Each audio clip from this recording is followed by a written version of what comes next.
Welcome back to our channel Noora kitchen. కోడిగుడ్లు ఉల్లగడ్డలతో కూర చేస్తున్నాను. చాలా టేస్టీగా ఉంటుంది, చాలా సింపుల్గా తయారైపోతుంది. ఫస్ట్ టైం నా ఛానల్ చూస్తున్నట్టయితే సబ్స్క్రైబ్ చేయండి. మరిన్ని వీడియోల కోసం లైక్ చేయండి, షేర్ చేయండి. చాలా అంటే చాలా టేస్టీగా ఉంటుంది ఈ కోడిగుడ్ల కూర. తయారీ విధానం చూద్దాం. చూడండి, కుక్కర్ పెట్టి ఆయిల్ వేసుకోవాలి. ఆయిల్ బాగా హీట్ అయ్యాక ఎర్రగడ్డ ముక్కలు వేసుకోవాలి, కొత్తిమీర ముక్కలు వేసుకోవాలి,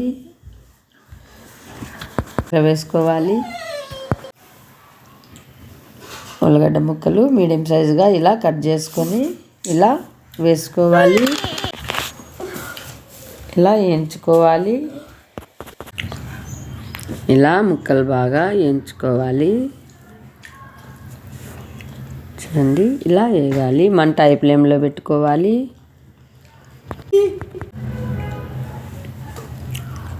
సాల్ట్ వేసుకోవాలి, కల్లుప్పు వేసుకోవాలి రుచికి సరిపడా.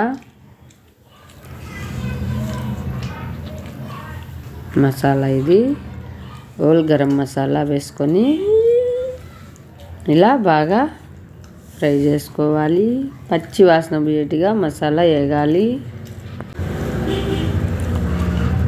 చూడండి, మంట హై ఫ్లేమ్లోనే పెట్టుకోవాలి. ఇలా కలిపుకుంటూ వేయించుకోవాలి. ఇలా వేగినాక టమోటా పేస్ట్ వేసుకోవాలి. చూడండి, ఇలా పచ్చి వాసన పోయేట్టుగా వేయించుకోవాలి. పసుపు కూడా నేనైతే మసాలాలోనే యాడ్ చేసేసాను. చూడండి, ఇలా వేయించుకోవాలి.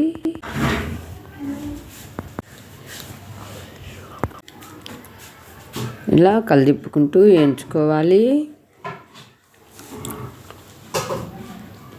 మంచి స్మెల్ వస్తుంది వేగుతుంటే.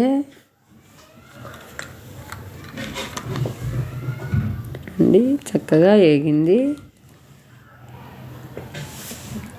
కొబ్బరి పేస్టు, శనగగింజలు, కొబ్బరి, హోల్ గరం మసాలా, టమోటా ముక్కలు అంతా పేస్ట్ ఇలా వేయించుకోవాలి.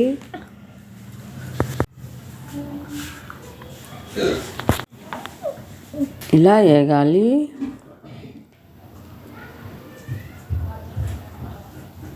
ఇప్పుడు కూరకు సరిపడా నీళ్ళు వేసుకొని కుక్కర్ మూత పెట్టుకోవాలి. 3 విజిల్ల తర్వాత ఇలా మూత ఓపెన్ చేసి చూడండి, వేడి వేడిగా ఉంది కూర. చాలా టేస్టీగా ఉంటుంది. గుడ్లు వేసుకోవాలి. కోడిగుడ్లు, ఉల్లగడ్డలు, గుడ్లు ఉడికించుకొని ఇలా ముక్కలుగా 2 ముక్కలుగా కట్ చేసుకొని ఇలా వేసుకోవాలి. చాలా అంటే చాలా టేస్టీగా ఉంటుంది. మీరు కూడా ఇలా ఒకసారి ట్రై చేయండి. వీడియో నచ్చితే లైక్ చేయండి, షేర్ చేయండి. ఇండియా, దుబాయ్ వీడియోలు వచ్చాయి చూడండి. వేడి వేడిగా పొగలు వస్తుంది. చాలా అంటే చాలా టేస్టీగా ఉంది కోడిగుడ్లు ఉల్లగడ్డల కూర. చూడండి, చక్కగా రెడీ అయింది. మంచి స్మెల్ వస్తుంది. రైస్ లేకైనా, రోటీ దోశలోకైనా, సంగట్లేకైనా చాలా బాగుంటుంది. వైట్ రైస్, కలర్ రైస్ లేకైనా మీరు కూడా ఖచ్చితంగా ఇలా ఒకసారి ట్రై చేయండి. చక్కగా రెడీ అయిపోయింది. చాలా అంటే చాలా టేస్టీగా ఉంది. Thank you for watching video.